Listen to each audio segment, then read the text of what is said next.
بس بھائی آخری جملے، ہاتھ جوڑ کے پیش کر رہا ہوں، آخری جملے سن لیجئے۔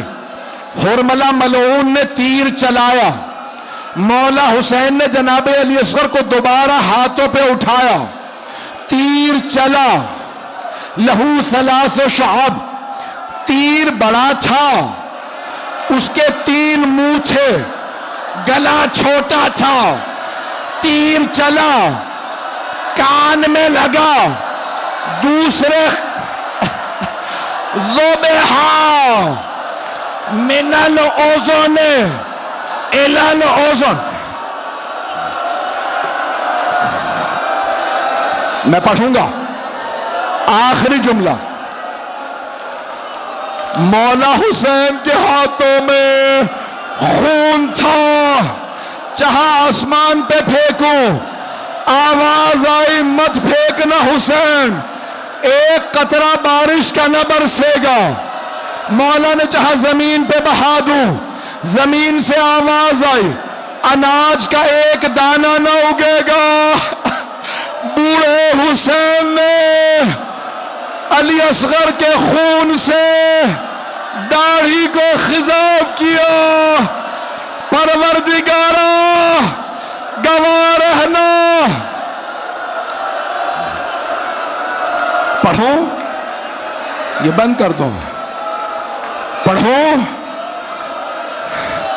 مولا حسین آئے، ایک جملہ کا، رباب میری ایک آخری حسرت ہے، کل جب لاشیں پامال ہوں، علی اصغر کا لاشا پامال نہ ہو، مولا نے خیموں کے پیچھے تلوار کھودی، جناب علی اصغر کو رکھا، ایک قبر کھودی، قبر کو بند کر دیا۔ 11 محرم کا دن نکلا، ان ملعونوں نے ہر گلا کاٹا، نیزے پہ بلند کیا۔ ایک آدمی نے کہا ایک سر کم ہے، ہم نے 72 مارے تھے۔ ایک ملعون نے کہا میں نے خود دیکھا تھا، حسین نے خیموں کے پیچھے ایک بچہ دفنا دیا تھا۔ 4 آدمی گھوڑوں پہ سوار ہوئے، ہاتھوں میں نیزے لیے، نیزے مارتے جاتے تھے، گھوڑے دوڑاتے جاتے تھے۔ اتنے میں ایک نیزہ زمین میں گیا، چھوٹا سا لاشا جناب رباب علی